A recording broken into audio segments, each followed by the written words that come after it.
పూర్ణ గర్భవతియో మనలకు పాపములన్నయ్యా.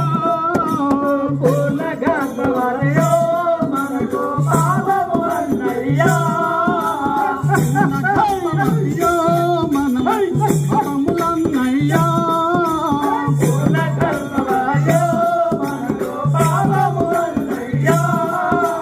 నిర్ణయతోడ ఘోర అడవులకు ఎట్లు వంపగలవో. నిర్ణయతోడ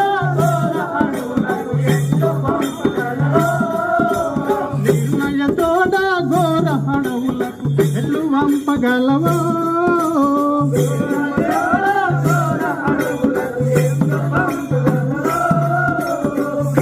అగ్రజ రామచంద్ర, లక్ష్మణ, వదిన ఇప్పుడు నిండు గర్భవతి. ఆమెను మనము అడవిలో వధించుట తగదు అన్నగారు. నిత్యము నీ మా